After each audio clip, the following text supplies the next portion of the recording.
From 2013 to 2014, the federal government is going to subsidize Medicaid payments so they will be 100% of Medicare payments. So most of you who take on Medicaid patients are taking a hit on the compensation. For 2 years, it's going to be at 100%. I want to talk about the annual wellness visit. How many people have used an annual wellness visit? Okay, every single person in this room should use that visit. This is a huge gift from Congress to primary care. So first of all, imagine this is a service code established by an act of Congress. It's not set up by CPT, not set up by anything else. There's only one other service code that I know of, which is the Welcome to Medicare visit. The annual wellness visit has a very short list of requirements, and these are accessible from CMS or many other sources. There is no physical examination requirement. No physical examination requirement. It's merely collecting, recording, and providing information to a patient. But this is an opportunity for you to spend time talking with a patient. It's to provide you with face-to-face compensation to have the planning discussion with patients. And the dollars involved with this are significant. And this visit can be combined with an E&M visit. So the work RVUs, this is just the work RVUs, not the practice expense RVUs, but the work RVUs for the first wellness visit is 2.43. And every subsequent, which you can do once a year for as long as somebody's in Medicare, is 1.5, equals a 99214. So you can combine the 99214 with a wellness visit using a 25 modifier. And you can do the wellness visit once a year after the first year of Medicare eligibility. So the Welcome to Medicare visit is the first year, every year thereafter. So the first time you use a wellness visit, you get 2.43 RVUs. So for example, if you have a 75-year-old patient who comes in for their wellness visit, but you also manage their diabetes, hypertension, hypercholesterolemia, and their medications, and you order labs, you can bill for both of those. For 500 Medicare patients, you can pick up about $25,000 a year more of revenue. This is a huge opportunity for primary care. And I would encourage you to get going on this because the year's half over. High tech. So the whole issue about electronic health records and how you build them into your office, you know, we've gotten to that point, it's either jump in or jump out. Either you get into the business with electronic records or you're going to be systematically excluded for the future. The high-tech dollars are serious dollars. We're talking $44,000 to help you put in health information technology in your office. The requirements for the basic entry-level record are pretty minimal, and they're actually pretty good. So it's a pain to make that transition. But at the end of the day, having suffered through that transition, you're going to have a system that provides your patients with more information and better information and provides you as a clinician with more organized information. So how did they come up with the $44,000? Well, this came out of a Health Affairs article that was published now 6 years ago, where they looked at, if you take the average practitioner, what the startup costs are, it turns out that software, hardware, lost productivity comes out to about $44,000. The maintenance costs are about $8,000 per year. But if you balance that against the gain, which is about $32,000 per year thereafter, in that article, it was clear that it was worth the upfront investment. So the nice thing about high tech is you don't even have to make that upfront investment. You should be able to improve your productivity through electronic healthcare records. You should. If you can't do that, something's wrong with your record.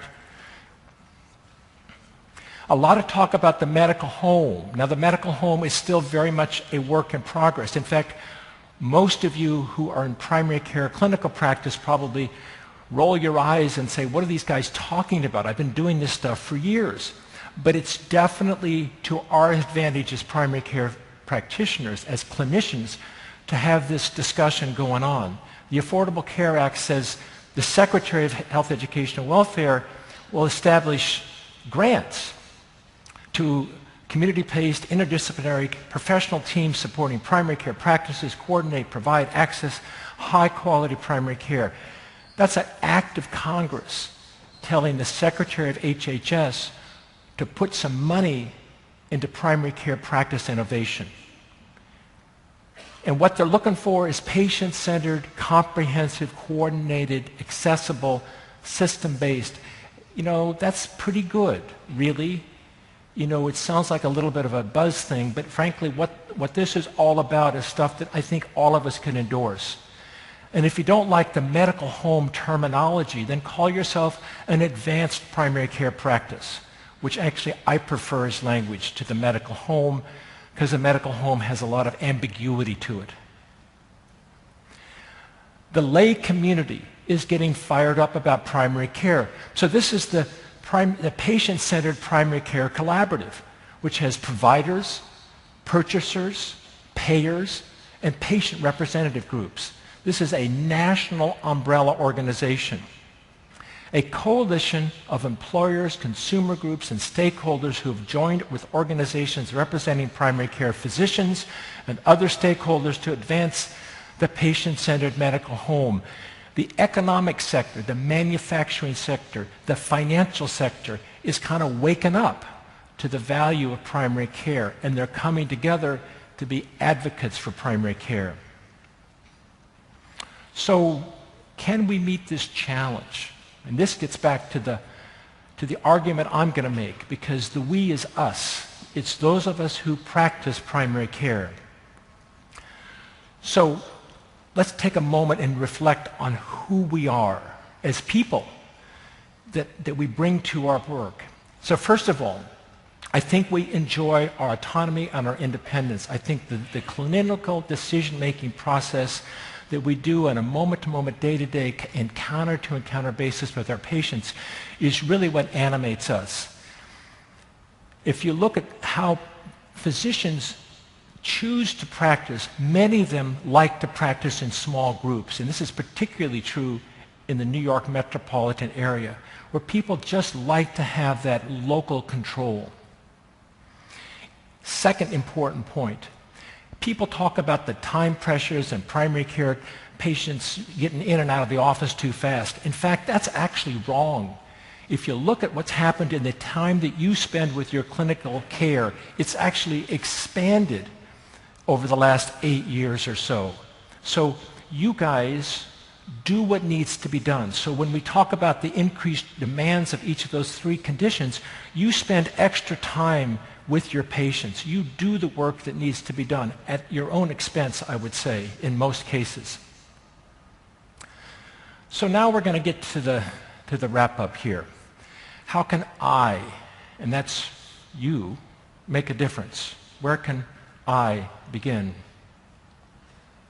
So first of all, I've been an advocate for many years. So there's just basic principles. First of all, believe that your voice is important.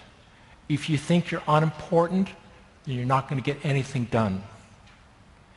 You got to know your value and where it comes from. And we've talked a lot about that value that you bring in.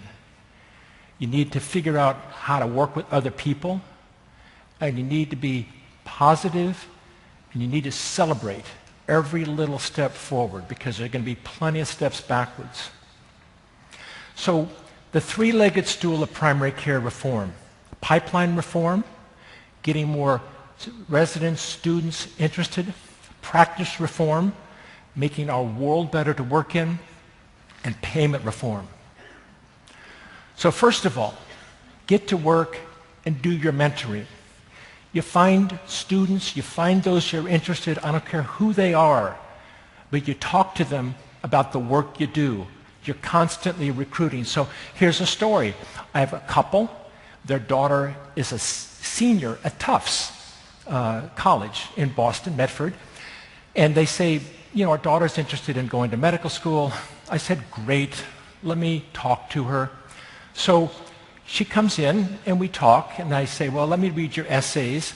And I look at her essays and I say, well, you know, your essays are really nice, you're very accomplished, but you're telling me everything you did when your accomplishments were. You're kind of repeating your CV. Tell me what you felt about these things. Tell me how they spoke to your soul.